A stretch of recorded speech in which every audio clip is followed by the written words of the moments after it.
Shalom Bapak Ibu Saudara yang dikasihi Tuhan Yesus, kita bertemu lagi di dalam firman Tuhan. Topik kali ini yang saya bawakan adalah membenahi manusia batiniah kita. Saat saya keluar dari sebuah toko, yaitu toko Indomaret yang dekat rumah saya, Selasa yang lalu, saya diberitahu oleh seorang teman bahwa ada teman yang lain dan itu adalah tetangga kami yang lain blok rumahnya. Dan teman ini ternyata barusan meninggal tadi pagi. Padahal pagi itu dia sehat-sehat. Saya lantas mencari tahu kenapa dia bisa meninggal mendadak. Pagi itu dia berangkat kerja seperti biasa, orangnya ramah dan menyapa tetangga-tetangganya waktu berangkat kerja.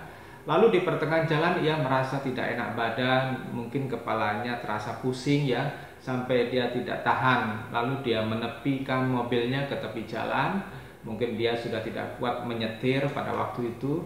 Nah, berjam-jam dia berada di tepi jalan ya. Rupanya ada seorang pemilik warung di tepi jalan tersebut yang memperhatikan mobilnya, karena sudah 1 jam lebih dia parkir di tepi jalan tersebut dan tidak keluar mobil sama sekali. Kebetulan ia parkir di dekat sebuah pabrik ya di tepi jalan tersebut ya. Nah, kemudian si tukang warung itu merasa curiga ada apa-apa pada pengendara mobil tersebut, yaitu teman saya. Lalu si tukang warung itu melaporkan ke satpam pabrik tersebut. Lantas mereka mendekati mobil teman saya. Lalu ketika mereka mengintip ke dalam, mereka melihat kepala teman saya itu tertumpu di setir. Ketika diketok-ketok tidak ada jawaban. Lalu mereka melapor ke kantor polisi terdekat. Nah, polisi datang dan membuka pintu dan mendapati teman saya sudah pingsan. Mereka membawa teman saya ke puskesmas terdekat dan ditensi. Ternyata tensinya sampai, ada yang berkata dia sampai 270 untuk yang tertinggi dan terendahnya 140. Lalu dia dirujuk ke rumah sakit tetapi nyawanya tidak tertolong. Nah, mendengar kabar itu saya cukup kaget ya dengan berita kematian teman saya tadi. Teman saya ini adalah seorang guru yang baik, dikasih murid-muridnya, dan saya waktu melayat murid-muridnya itu datang di samping peti matinya dan anak-anak itu pada menangis. Saya pikir anak saya yang bungsu dulu juga diajar oleh dia dan dia menjadi guru favorit anak saya. Nasib manusia di sini tidak ada yang tahu ya. Sedetik di depan kita tidak tahu ya, apakah kita masih bisa hidup, masih bisa bernafas, atau kita sudah tidak ada. Oleh sebab itu saya selalu mengajak Anda semuanya merenungkan hidup kita ini masing-masing di singkatnya waktu ini.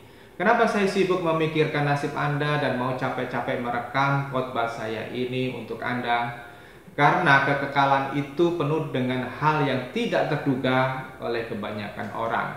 Dan saya terus mengingatkan bahwa ada kengerian yang tidak terkirakan untuk mereka yang tidak menghargai kesempatan singkat ini dan lantas tetap hidup semaunya sendiri, tetap hidup yang tidak menuruti aturannya Allah. Terus yang kedua adalah ada upah yang luar biasa indahnya bagi para pemenang. Ya, tanda kutip para pemenang. Ini bukan hanya sekedar pertandingan atau lomba di dunia ini saja, tetapi ini para pemenang yang mencapai garis akhir atau garis finish hidup ini sesuai dengan yang dikehendaki Bapa Surgawi. Pilihan selalu ada pada manusia, pada Anda semuanya. Allah hanya menawarkan pilihan kepada kita masing-masing. Beliau tidak pernah memaksakan kehendak kepada manusia. Walaupun beliau menginginkan setiap kita ini melakukan apa yang menjadi kehendaknya, tetapi beliau tidak pernah memaksakan kepada kita. Pilihan bebas pada kita. Saya mau terus mengajak Anda menyikapi kesempatan itu dengan benar supaya Anda tidak menyesal kelak. Oleh sebab itu saya bawa untuk merenungkan 1 Petrus pasal 3 ayat 3 dan 4 ya. Janganlah kecantikanmu berasal dari hiasan luar, misalnya dari mengepang-ngepang rambut, memakai perhiasan emas, atau memakai pakaian yang mahal-mahal.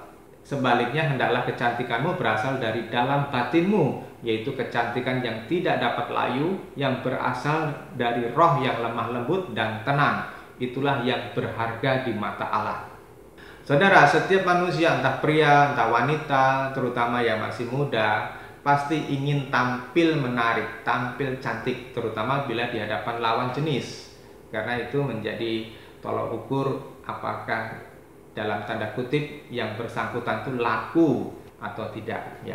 Itulah sebabnya mengapa industri make up, fashion, perhiasan itu sangat laku keras, terutama di kalangan orang-orang yang punya uang banyak atau orang-orang jet set ya. Kalau dahulu wanita atau pria dalam usaha mempercantik diri hanya mengandalkan make up yang sederhana dari tumbuhan, dari ramuan-ramuan sederhana ya. Nah, ini bisa kita lihat di dalam prasasti-prasasti kuno di Mesir kuno ya. Yang jelas sekali bahwa make up mereka itu kelihatan dalam gambar-gambar kuno atau aksesori perhiasan dan pakaian, sehingga orang menghargai kain sutra dari Tiongkok, kain ungu, emas, perak, dan permata itu sebagai komoditi yang mahal ya. Kalau sekarang orang yang punya duit banyak itu dapat melakukan operasi plastik yang sampai miliaran rupiah biayanya, mulai operasi mengubah wajah sampai memperbesar payudara, mengimplan silikon di dalam payudaranya walaupun ada resiko kena kanker ya kalau silikon itu pecah ya. Sampai ada yang menginvestasikan uangnya sampai miliaran untuk operasi kelamin ya, berubah kelamin. Semuanya itu dilakukan untuk memuaskan keinginan daging, keinginan mata, dan keangkuhan hidup. Orang menginginkan pengakuan dari orang lain dan haus akan pemujaan. Saya pikir rasa haus akan pujian dan keinginan dipuja oleh orang lain dan sifat mengendalikan orang lain supaya orang lain itu tunduk kepadanya ya, supaya orang lain itu tertarik kepadanya, supaya orang lain itu terpesona kepadanya, itu adalah sifat iblis Lucifer atau si naga tua yang berhasil ditanamkan dalam setiap manusia, seperti di Yesaya pasal 14, Yeskiel pasal 28, Wahyu pasal 12, yang bahkan malaikat-malaikat yang lain yang tidak waspada pun juga ikut terpengaruh oleh Lucifer, si naga tua tadi ya, si ular tua tadi ya. Dan banyak manusia yang tidak menyadari adanya sifat tersebut itu telah tersusupi dalam jiwanya sejak manusia pertama jatuh di dalam dosa. Di sekitar kita, orang-orang sibuk mempercantik diri, memperindah diri, sampai membuat orang kagum memujanya. Sampai mereka tidak malu mempertontonkan keindahan tubuhnya, ya dibuka selebar-lebarnya, orang bisa terangsang ke sana dan mengaguminya. Mereka tidak pernah ingat bahwa hidup di dunia ini cuma singkat. Dan Tuhan menginginkan kita ini tidak sekedar mengobrol nafsu rendahan. Marilah kita berpikir bahwa Tuhan menginginkan kita hidup bermartabat. Ya, padahal setelah berakhirnya masa hidup di dunia ini tidak akan ada lagi yang menginginkan dan meratapi nasib kita. Dan yang mengerikan adalah tidak ada kesempatan untuk memperbaiki kesalahan. Tidak ada kesempatan untuk mengulangi hidup ini. Bahkan harta kekayaan tidak dapat menolong untuk menyelamatkan nyawanya. Saudara bisa lihat di dalam kitab Lukas bagaimana orang kaya yang selalu hidupnya berfoya-foya, bermewah-mewah setiap harinya itu tidak dapat menyelamatkan diri dengan kekayaannya. Dua pertanyaan yang paling penting untuk Anda harus jujur menjawabnya adalah yang pertama, apakah Anda benar-benar mengasihi Allah? Yang kedua adalah apakah Anda benar menginginkan menyenangkan hati Allah? Ya. Kalau Anda jujur, saya yakin sebagian besar dari Anda pasti tidak akan menjawab dengan nilai positif pada kedua pertanyaan tersebut. Mengapa? Karena seperti sebagian besar orang Kristen, Anda sebagian besar itu tidak sungguh-sungguh mengasihi Allah, tidak sungguh-sungguh mengasihi Tuhan penebus Anda. Buktinya, berapa persen biaya yang Anda keluarkan untuk mendandani penampilan Anda dengan make up, dengan pakaian bagus, yang mahal, dengan perhiasan yang bagus, yang mahal, dibanding biaya untuk mendandani rumah rohani Anda. Ya, tentu saya maksudkan bukan mempercantik atau membuat megah gedung gereja kita menjadi gedung yang sangat mewah yang dikagumi banyak orang luar ya, atau sekedar membangun ruang doa khusus yang nyaman dan mewah ya. Bukan saudara, tetapi yang saya maksudkan itu adalah tentang jiwa kita, apakah layak ditinggali oleh Roh Kudus atau tidak ya. Itulah yang perlu kita perjuangkan, mendanani jiwa kita. Contoh yang lainnya saudara, berapa persen waktu Anda yang Anda spend atau Anda pakai untuk menyenangkan diri Anda, seperti menonton televisi, bioskop, kongko-kongko, atau hanya nongkrong-nongkrong dengan teman, ngobrol yang hanya seputar kemewahan dunia, tren dunia, dunia selebriti ya, atau ngobrolin makanan atau mobil sport, mobil mewah, atau sekedar saling memamerkan kekayaan, kepandaian atau hobi, ya, dibanding dengan waktu yang Anda gunakan untuk mempelajari firman Tuhan dengan kerinduan agar makin mengenal Tuhan atau makin mengenal kehendak Bapa, ya. Coba saudara hitung-hitung berapa persen waktu Anda untuk Tuhan ini. Berapa persen waktu Anda untuk memikirkan pekerjaan Tuhan. Saya yakin sebagian besar hanya puas mengikuti program-program gereja atau program-program yang diberikan oleh gembala ataupun panitia Natal di gereja Anda, tanpa berpikir lebih jauh apakah yang Anda lakukan ini sudah pas dengan hatinya Bapa atau belum, atau berpikir apakah Bapa puas dengan karyaku ini, dengan usahaku, dengan jerih payahku ini, apakah aku sudah memberikan yang terbaik buat Tuhan. Kadang-kadang tanpa sadar kita itu memberikan kepada Tuhan itu hanya nilai rendahan, walaupun dalam bentuk uang emas seperti yang dicontohkan oleh Tuhan Yesus, ya, uang yang mahal, yang banyak, tetapi sebetulnya nilainya itu kaleng-kaleng, ya. Coba saudara jujur ya, berapa persen hati Anda yang dipersembahkan buat menyembah Tuhan, ya, yang quality loh ya, yang menyembah sungguh-sungguh, yang dipersembahkan kepada Tuhan dalam waktu yang khusus, yang premium, ya. Berapa persen waktu Anda untuk berdoa syafaat? Berapa persen saudara memikirkan nasib orang-orang lain, berdoa untuk orang-orang lain, ya, ketimbang saudara habiskan waktu hanya untuk senang-senang sendiri, ya. Saya yakin porsi sebagian besar dari Anda, waktu yang dipersembahkan untuk Tuhan itu sangat-sangat sedikit. Buktinya, ada orang-orang yang bisa berminggu-minggu tidak ke gereja, tetapi bisa pergi jalan-jalan atau lembur atau urusan lainnya. Mungkin alasannya klasik, saya kan harus mencari nafkah buat makan keluarga saya, atau saya nggak enak dong kalau ada teman atau saudara atau family mengajak jalan-jalan dan saya menolaknya terus, ya. Yang benar, memang Anda bertanggung jawab untuk menafkahi keluarga Anda, ya. Kita memang tidak boleh menunjukkan kesombongan atau mengisolasi dengan lingkungan, gitu. Tentu Tuhan tidak mau Anda menelantarkan anak-anak Anda sampai tidak bersekolah karena tidak cukup uangnya. Tentu Tuhan tidak menghendaki Anda membuat keluarga Anda kelaparan atau kekurangan gizi, kan? Tetapi pertanyaannya kan, apakah benar Anda tidak punya waktu selama 3 minggu berturut-turut atau sebulan, bahkan ada yang setahun yang tidak ada waktu untuk ke gereja? Masalahnya kan cuma satu sebetulnya, orang-orang seperti itu hanya mencintai dirinya sendiri. Beberapa waktu yang lalu saya banyak membina anak muda, mereka saya muridkan, namun hanya sedikit anak muda yang lantas memiliki hati dan kesadaran melayani Tuhan. Banyak dari mereka ketika telah bergaul dengan komunitas baru mereka di tempat kuliah, ya, atau di pekerjaan mereka, mereka jadi berubah, ya, dan mereka lantas kehilangan kasih mula-mula. Dunia begitu mudah memberi pengaruh kepada anak muda tanpa mereka menyadari bahayanya. Saudara, ada contoh lainnya, ya, beberapa waktu lalu ada pekerja yang selalu rajin berdoa pagi bersama dengan saya. Tiba-tiba dia menghilang begitu saja, dan saya belakangan tahu bahwa dia itu sakit hati dengan saya karena saya tidak merestui dia merebut kekasih orang lain. Saya mengajarkan kesetiaan tidak hanya sekedar setelah menikah saja, tetapi kesetiaan itu juga harus dipupuk, harus dibina pada waktu masih berpacaran atau bertunangan sekalipun, ya. Bukan karena belum menikah resmi di pemberkatan kemudian bisa kita gonta-ganti pacar, gitu. Dan saya menanamkan kesetiaan. Jadi kalau kita mengajari orang berpacaran tapi sudah mulai selingkuh, itu saya tidak suka, ya. Nah, orang ini sakit hati karena saya tidak mendukung usahanya untuk merebut kekasih orang lain. Saudara, mereka yang saya kasih contoh-contoh itu, ya, sebetulnya tidak atau kurang mencintai Tuhan. Tuhan bagi mereka adalah pribadi yang jauh rasanya. Bahkan mungkin ada yang berpikir bahwa Tuhan itu tidak lebih seperti anjing penjaga atau satpam yang tugasnya hanya melindunginya dan keluarganya dari pencuri, dari yang jahat, dari kecelakaan dan sebagainya. Ini sebetulnya kurang ajar sekali, saudara, ya, kalau kita punya sikap seperti itu.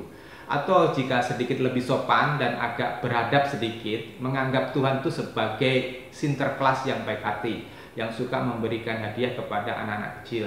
Ya, itu tergambar di dalam suasana Natal ini nanti ada pasti tokoh-tokoh Sinterklas yang membagi mainan pada anak-anak. Saudara, tentu Allah itu murah hati, tetapi Allah tidak dipuaskan dengan orang yang hanya mau datang kepada Beliau, hanya meminta-minta pertolongan, meminta berkat kepada Beliau. Jika gereja atau gembala Anda mengajak pertemuan doa syafaat, menara doa, atau program pemuridan secara online atau offline, atau menghadiri komsel-komsel, family altar, dan sebagainya, lalu Anda tidak pernah nongol dengan alasan klasik tersebut, ya, entah mengumpulkan uang, entah lembur, dan sebagainya. Saya tidak percaya ada orang yang tidak punya waktu sedikit pun untuk Tuhan, barang sejam sajalah begitu.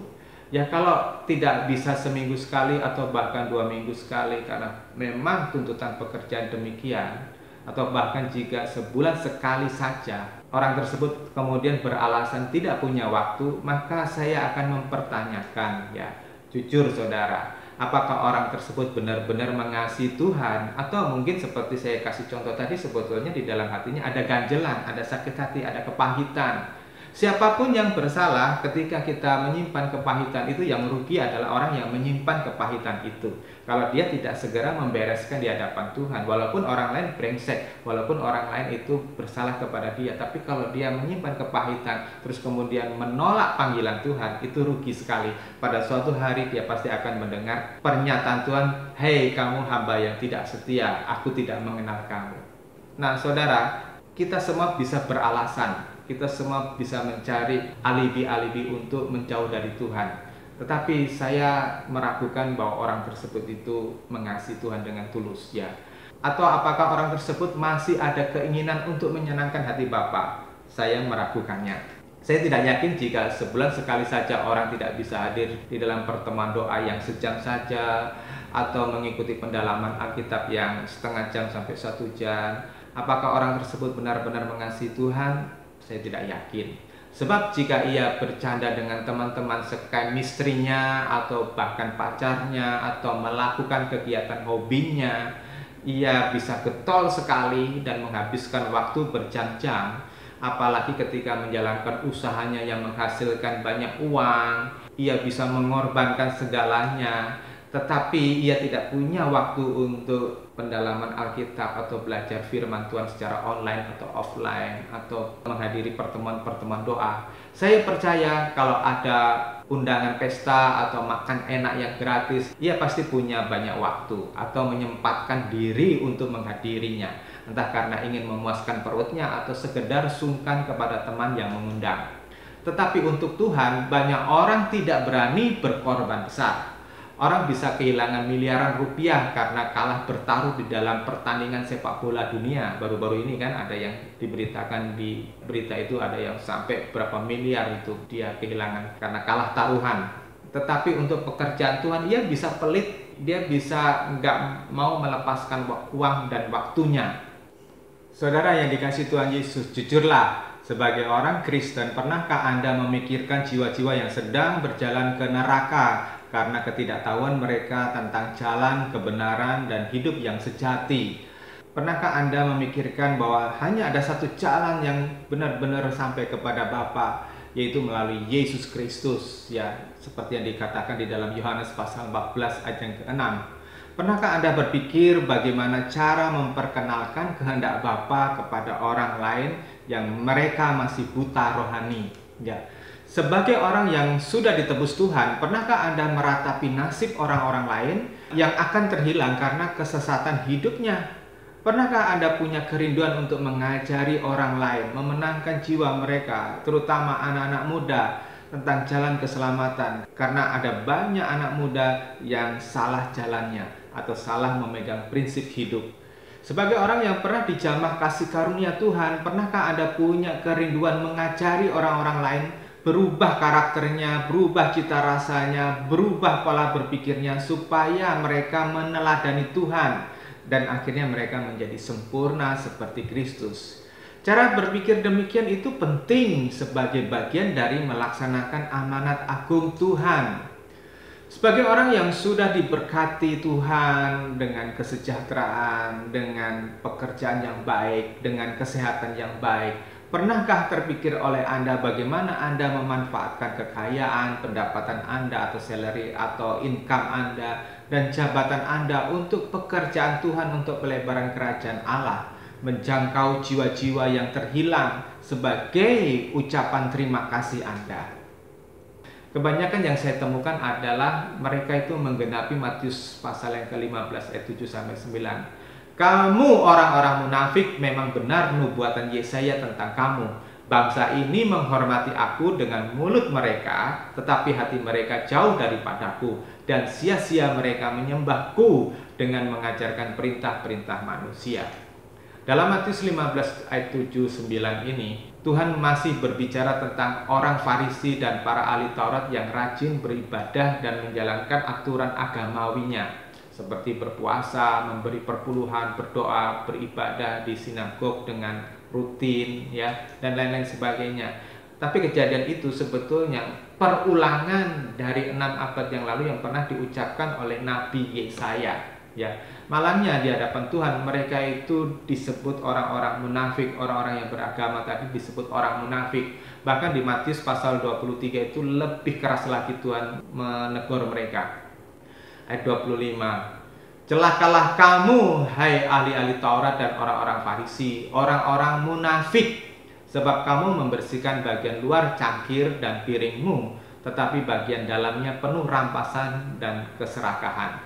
Kamu orang-orang Farisi yang buta, bersihkan dahulu bagian dalam cangkir dan piring, maka bagian luarnya juga bisa menjadi bersih. Celakalah kamu ahli-ahli Taurat dan orang-orang Farisi, orang-orang munafik, sebab kamu sama seperti kuburan yang dicat putih, pada bagian luarnya kelihatan bagus, tetapi bagian dalamnya penuh dengan tulang-tulang orang mati dan semua kenajisan.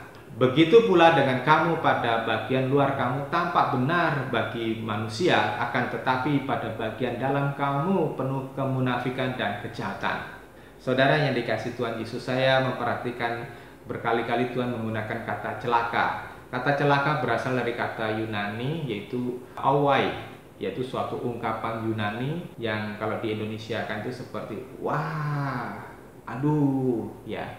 Dimana kata awai itu menunjukkan ungkapan kesedihan atau duka cita, atau menunjukkan mendapat kesulitan atau tertimpa kesedihan, ya. Maka dalam terjemahan Indonesia diterjemahkan celakalah, itu menurut saya itu sudah tepat terjemahan tersebut.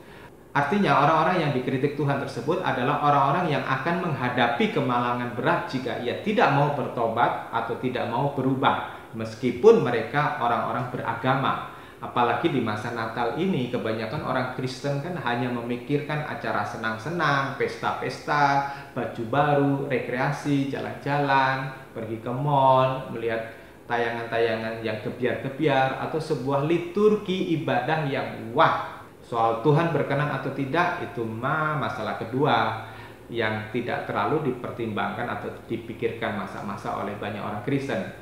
Nah, menanggapi teguran Tuhan baik di Matius 15 maupun Matius 23, saya mengajak semua orang Kristen dan terutama jemaat yang beribadah bersama dengan saya, pertimbangkan teguran Tuhan. Kata celakalah adalah sinyal peringatan atau warning yang harus benar-benar diperhatikan. Saudara, saya mengajak kepada saudara, berhentilah hanya memikirkan mujizat, berhentilah yang hanya memikirkan prosperity atau kesejahteraan duniawi, kekayaan, kelimpahan, kemewahan semata-mata. Berpikirlah bagaimana menyenangkan Tuhan dengan memperbaiki diri kita, dengan memperbaiki atau mempercantik batin kita. Ketika kita memperingati Natal, mari kita mempertimbangkan bahwa ibadah kita, perayaan kita bukan sekedar diisi dengan hura-hura, pesta-pesta, makan-makan, senang-senang, nyanyi-nyanyi, ya. Apalagi yang melakukan kemabukan. Bahkan di tempat lain saya mendengar ada yang menggunakan kesempatan itu untuk pesta seks liar. Mari kita tidak hanya membayangkan bayi Yesus yang terbaring lemah di palungan, ya. Semakin Anda merayakan Natal yang kesekian puluh kali, hendaklah kita semakin sadar bahwa Natal adalah awal dari penderitaan yang mengerikan bagi Tuhan kita Yesus Kristus. Jadi alangkah tidak hormatnya jika kita mengisi hanya dengan senang-senang tanpa mau berubah karakter, tanpa mau berubah cita rasa kita, tanpa mau berubah pola berpikir kita. Coba setiap kita mau mengkoreksi diri ketika kita mendengar khotbah yang menggugah kesadaran kita, yang menegur kita dengan mengupas dosa-dosa kita. Bagaimana respon kita? Ada orang-orang ketika mendengar khotbah yang menelanjangi dosa-dosanya, lantas tersinggung, sakit hati, dan tidak mau ke gereja lagi, atau paling tidak mau mendengarkan khotbah pendeta tersebut dan pergi kepada gereja yang lainnya yang lebih bisa menyenangkan telinganya. Ada orang yang sudah tahu buruknya karakternya dan kebiasaannya, tetapi tetap saja enggan untuk berubah. Biasanya orang tersebut terlalu menikmati dosanya sehingga sulit melepaskan diri. Atau diingatkan kelemahan-kelemahannya, tetapi ia malas menuntaskannya karena ia merasa malu atau takut jika ia mengalami manifestasi roh jahat, ya, yang akhirnya dia bisa malu hati, ya, malu terhadap orang lain yang melihat kelakuannya atau yang ditelanjangi dosa-dosanya. Saya teringat kepada artikel yang menuliskan pengalaman Warren W. Wiersbe yang bercerita tentang pengalaman dia di toko buku. Ketika ia melewati seksi buku Kristen, buku-buku rohani Kristen, ia melihat sebuah buku yang sepertinya salah penempatan. Judul buku tersebut adalah Seni Menghias Interior atau Seni Menghias Ruangan Dalam Sebuah Rumah. Warren berpikir bahwa ada pelanggan yang batal membeli buku tersebut lalu meletakkan sembarangan di rak tersebut, karena buku itu mestinya ada di seksi buku arsitektur, bukan di seksi buku rohani Kristen. Warren berniat untuk mengembalikan buku itu ke rak yang semestinya. Namun sejenak ia mau mengambil buku itu, Roh Kudus memberikan hikmat, pengertian buat dia.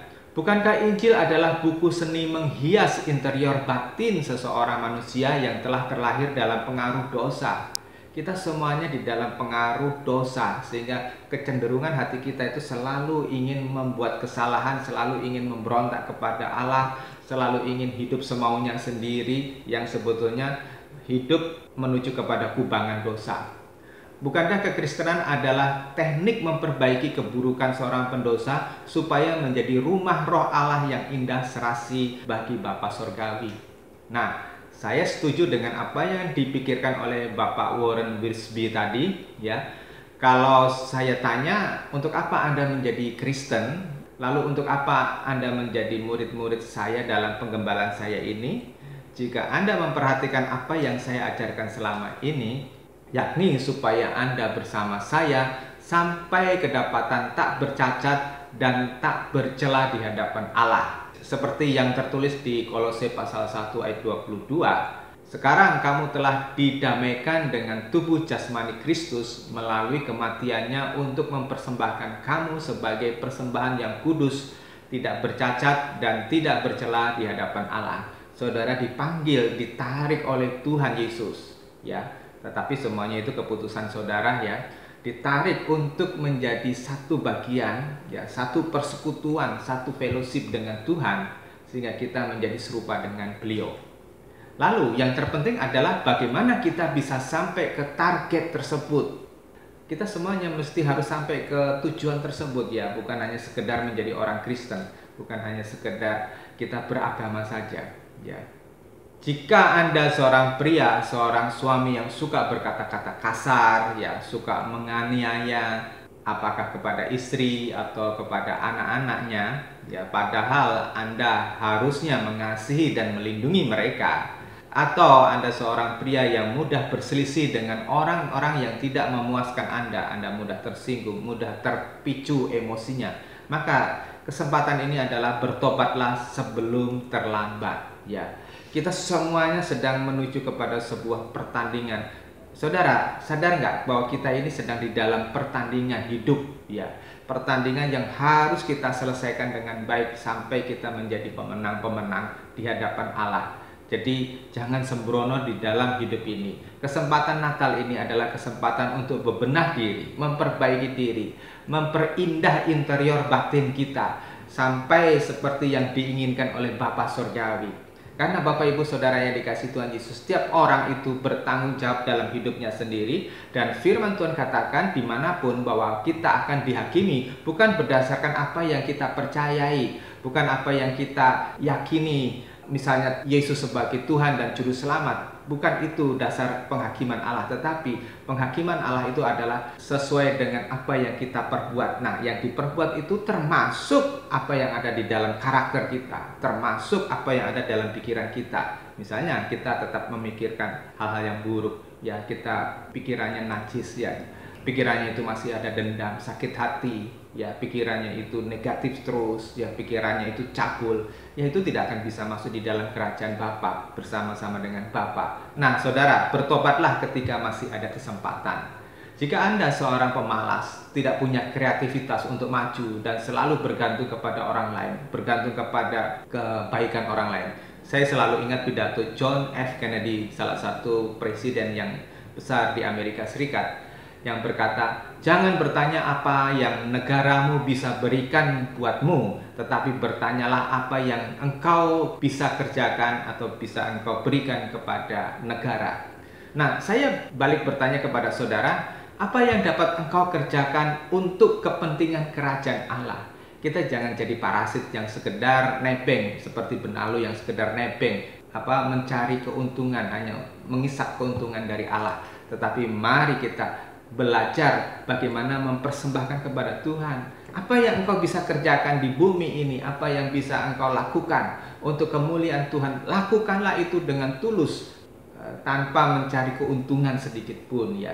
Tuhan itu tahu kebutuhan saudara, Tuhan itu tahu keperluan saudara, ya, makan, minum, sandang, pangan. Saudara, Tuhan itu tahu, ya. Tetapi yang paling penting adalah bagaimana saudara mempersembahkan dulu. Maka saya selalu pegang itu Matius pasal 6 ayat 33. Cari dulu kerajaan Allah dan kebenarannya, maka semuanya akan ditambahkan. Ya, semua yang ditambahkan, yang diperlukan itu urusannya Tuhan. Tuhan akan mencukupkan sesuai dengan kemampuan kita. Kita bisa mengelola 1 talenta atau 2 talenta atau 5 talenta. Kalau saudara bisa mengelola lebih, Tuhan akan memberikan lebih. Tapi ingat, semuanya itu milik Tuhan. Jangan serakah, jangan egois, jangan menang sendiri, jangan menguasainya. Semuanya harus dikembalikan kepada Tuhan. Jika Anda punya selera rendahan, kebiasaan hanya nonton film porno, habisin waktu hanya untuk senang-senang, ya hura-hura, atau mungkin Anda suka berzina, siapapun Anda, laki atau perempuan, jika roh zina menguasai Anda dan Anda selalu dikendalikan hawa nafsu, saya dorong untuk saudara bertobat segera. Jika Anda sangat tergantung kepada alkohol, narkoba, judi, berusahalah keras berhenti dari kebiasaan buruk tersebut. Buka pikiranmu dengan Anda memilih pergaulan yang benar. Mulailah hidup yang tertib, mulailah hidup yang kudus, mulailah hidup yang benar di hadapan Tuhan. Jika kita melihat bencana-bencana yang dihadapi bangsa kita akhir-akhir ini, ya, jika kita melihat gonjang-ganjing bangsa-bangsa yang sibuk berperang seperti di Ukraina, kita melihat angin ribut di Jawa Tengah dan gempa di Jawa Barat, ya, dengan banyak korban, banyak orang menderita, peperangan terjadi di sana sini, terorisme, ya, pemberontakan yang mengorbankan banyak orang, banyak prajurit terbaik mereka. Jika kita melihat semakin rusaknya moral manusia, ada kasus-kasus pembunuhan yang sadis, ya, semakin bengisnya orang terhadap sesamanya, maka kita mesti sadar dan belajar benar-benar bahwa hidup ini adalah kesempatan untuk berubah agar semakin indah di hadapan Tuhan. Sayangnya banyak orang Kristen tidak menyadari kerinduan Tuhan ini.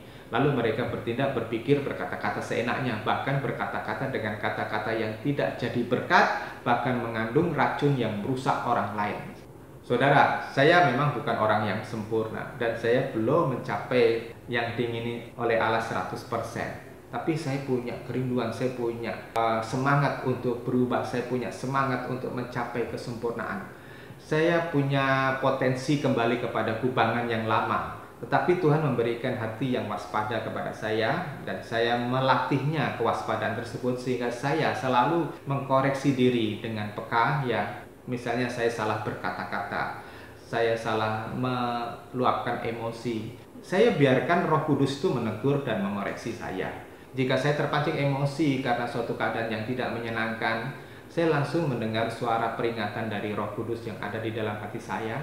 Saya mendengar alarm rohani saya selalu berbunyi begitu saya salah melangkah, salah berpikir, salah berkata-kata. Nah, saudara, kemampuan memeriksa hati ini yang saya mau tularkan kepada jemaat, kepada saudara semua. Sehingga hari demi hari kita semakin diperbaiki sampai kita terlatih di dalam pengendalian diri dan kita mampu menjadi terang.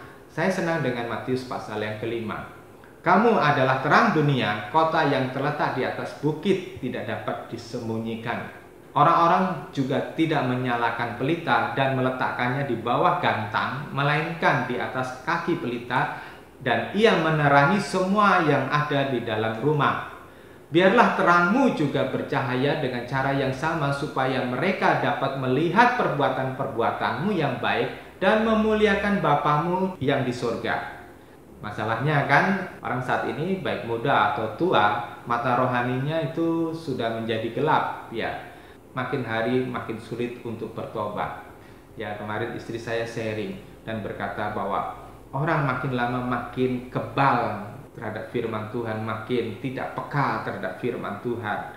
Karena orientasi hidup mereka bukan sungguh-sungguh kepada Tuhan, tapi hanya untuk memuaskan dirinya sendiri. Matius 6 ayat 23. Akan tetapi jika matamu jahat, seluruh tubuhmu akan penuh kegelapan.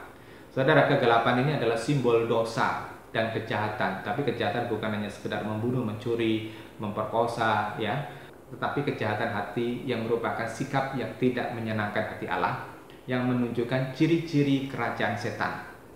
Jadi jika terang yang seharusnya ada padamu adalah kegelapan, betapa pekatnya kegelapan itu. Saudara, memang mereka tidak lantas jadi penjahat, jadi jahat ya, menjadi pemabuk, pecina, koruptor, pembunuh, penyembah berhala. Bisa jadi mereka tetap menjadi aktivis gereja yang sopan. Tetapi saya menemukan ada di banyak gereja ada orang-orang yang tidak waspada dengan mulutnya, tidak waspada dengan cara berpikirnya, tidak waspada dengan hatinya yang disusupi oleh iblis. Sehingga mereka tidak tahu mana kehendak Allah, mana yang baik, mana yang berkenan, dan apalagi yang sempurna. Nafsu hidup banyak orang itu bisa jadi hanya mencari harta kekayaan, mengejar karier, dan kesenangan hidup, termasuk hanya memuaskan hawa nafsu seksual, hedonisme atau belanja sana belanja sini, makan sepuas-puasnya. Maka tidak heran bangsa-bangsa Eropa yang pernah menjadi bangsa Kristen sekarang sudah sedemikian rusak menjadi pelopor kerusakan moral, terutama LGBT ya, lesbian, gay, biseksual, dan transgender. Jika Anda mewaspadai rambu-rambu hidup yang saya bagikan ini, ya, rambu-rambunya Tuhan, maka saya mengajak Anda, bukalah mata rohani Anda. Segeralah lembutkan hatimu kepada panggilan Tuhan, kepada kehidupan yang kudus. Jangan sampai terlambat dan tidak punya kesempatan bebenah diri atau memperbaiki diri. Jangan sampai kematian menjadi momok yang mengagetkan seperti yang dialami oleh teman saya tadi. Alkitab berkata di Kejadian pasal 27 ayat 40 yang berkata tentang tawaran Allah bagaimana dapat keluar dari kub perhambaan dosa, dari karakter yang buruk, dari sifat yang buruk, dari kebiasaan yang buruk, dari cara berpikir yang salah. Saudara, di situ dikatakan berjuang keras, berusaha keras, berjuang mengalahkan naluri dosa dengan mematikan hidup lama. Saya bacakan. Kamu akan hidup oleh pedang dan kamu akan melayani saudaramu. Akan tetapi jika kamu berusaha sungguh-sungguh, kamu akan dapat melemparkan hook dari lehermu. Saudara, ini dialami oleh Esau yang dengan sembrono telah menjual hak kesulungannya kepada Yakub, sehingga semuanya akhirnya terampas oleh Yakub. Dan di dalam nubuatan itu mereka, maksudnya Esau dan keturunannya, akan menjadi hamba Yakub, ya, hamba orang-orang Israel, dan itu menjadi kenyataan. Tetapi Tuhan menjanjikan, jika kamu berusaha sungguh-sungguh, ya, hanya dengan berusaha sungguh-sungguh kita dapat melemparkan hook. Hook ini berbicara tentang kutuk, berbicara tentang kehidupan yang jauh dari kemuliaan Tuhan, kehidupan yang tidak memuliakan Tuhan, yang tidak berkenan kepada Allah, kehidupan yang rusak akhlaknya, yang rusak kepribadiannya, yang rusak integritasnya. Nah, saudara, saat suasana Natal ini, inilah kesempatan kita menunjukkan cinta kita kepada Tuhan dengan mendandani manusia batiniah kita. Seperti tadi di 1 Petrus 3 ayat 4, Sebaliknya, hendaklah kecantikanmu berasal dari dalam batinmu. Jangan hanya kelihatan di luarnya saja dengan makeup, perhiasan, dan sebagainya. Yaitu kecantikan yang tidak dapat layu, yang berasal dari roh yang lemah lembut dan tenang. Itulah yang berharga di mata Allah. Saudara, mari berjuanglah Anda, berusahalah dengan keras untuk meneladani Kristus, meneladani sifat-sifat Tuhan Yesus. Mulailah mengubah karakter Anda yang buruk. Jika Anda mudah tersinggungan, mudah pemarah, Anda mudah iri hati, emosi Anda mudah meledak, mari belajar meredakan hati dan bersabar. Belajarlah mengekang lidah Anda sehingga tidak mudah melontarkan kata-kata yang beracun. Jika Anda suka berbohong, berpura-pura, maka mulailah Anda belajar jujur. Jika Anda terbiasa hidup tidak bertanggung jawab, suka merugikan orang lain seperti menipu, suka berhutang dan tidak membayar hutang, ya pura-pura lupa begitu, menggelapkan uang teman atau menggelapkan uang perusahaan atau negara, suka mengkorupsi, ya, maka berhentilah dari sifat yang jahat dan rakus akan uang. Belajarlah hidup secukupnya dari kerja keras Anda. Jika Anda orangnya pelit, suka menggenggam uang Anda dan sulit untuk melepaskan memberi kepada orang lain, ya, dan Anda orangnya perhitungan sekali, maka belajarlah dengan keras untuk murah hati dan punya sifat belas kasihan. Saudara, harta Anda, uang Anda itu tidak akan Anda bawa sampai mati kok, tidak akan Anda timbun di dalam kuburan saudara, dan Anda juga tidak bisa menggunakan pada waktu Anda sudah lepas nyawanya, ya. Jika Anda punya sifat kasar pada suami, berani berkata-kata yang menusuk kepada suami, kepada anak, kepada saudara, jika Anda suka mengkritik orang lain tanpa belas kasihan, ya walaupun faktanya tidak begitu, jika Anda suka melawan gembala Anda, saudara, saya sarankan, saya nasihatkan, belajarlah rendah hati dan mengekang lidah Anda. Jika Anda punya selera rendahan, kebiasaanmu hanya nonton film porno atau hanya senang melihat gebiar-gebiar acara televisi, dan Anda tidak suka mempunyai waktu khusus untuk Tuhan, atau mungkin Anda suka berzina, jika Anda punya selera rendahan, siapapun Anda, apakah laki-laki atau perempuan, jika roh zina menguasai Anda dan Anda selalu dikendalikan hawa nafsu, saya berkata, bertobatlah dengan segera. Karena jantungmu itu belum tentu bisa tahan lama, ya, bisa jadi engkau berhenti mendadak. Jika Anda suka menghabiskan waktu hanya untuk senang-senang sendiri, main game kah, nonton televisi kah, dan sebagainya, saudara, mulailah saudara membagi waktu dengan tepat dan mulai memberi yang terbaik buat Tuhan. Jika Anda sangat bergantung kepada alkohol, narkoba, judi, berusahalah keras berhenti dari kebiasaan buruk tersebut dan Anda mulai memilih pergaulan yang benar. Mulailah hidup tertib, mulailah menata pergaulan, mulailah membangun kebiasaan-kebiasaan yang kudus. Daripada waktu Anda hanya sekedar lotesan atau sekedar makan-makan bersama dengan teman, dengan ngobrol sana-sini yang tidak tentu arahnya, atau nongkrong-nongkrong di gardu sambil main catur atau main kartu. Bukankah lebih berguna jika Anda mulai belajar memberi waktu untuk membaca firman Tuhan, mempelajari firman Tuhan, mempelajari apa yang Tuhan kehendaki, mempelajari arah mana Tuhan sedang mengarahkan dunia ini. Dengarkan khotbah-khotbah yang sehat, ya, jangan khotbah-khotbah yang kaleng-kaleng, ya. Khotbah-khotbah yang membangun diri kita menjadi manusia rohani. Renungkan firman Tuhan dan berikan waktu untuk menyembah Tuhan, berdoa kepada Tuhan, memiliki waktu yang premium dengan Tuhan. Kejarlah apa yang berharga di mata Tuhan tadi, 1 Petrus pasal yang 3 ayat 4 kan. Yang berharga itu adalah kehidupan yang kudus, yang tidak bercacat, tidak bercela. Saya sangat percaya bahwa kita sekalipun masih hidup di dunia ini mampu meninggalkan kecintaan atas dunia ini kalau kita mau berusaha sungguh-sungguh. Ketika Anda mau serius dengan Tuhan, saya percaya lambat laun kita bisa menjadi seperti Kristus, memiliki karakter Kristus, dan Roh Kudus akan benar-benar memerintah hati Anda. Ya, tidak ada kebanggaan lain selain Tuhan, tidak ada yang berharga selain Allah, tidak ada sifat iri hati atau ledakan emosi lagi yang menguasai Anda. Yang Anda munculkan adalah sifat lemah lembut, rendah hati, penguasaan diri, kebajikan, kemurahan, kekudusan, ya. Sampai bait Allah yang diinginkan oleh Allah sempurna dalam hidup Anda. Kiranya khotbah ini memberkati Anda dan menyertai Anda selama Natal Desember tahun 2022 ini. Tuhan Yesus memberkati. Amin.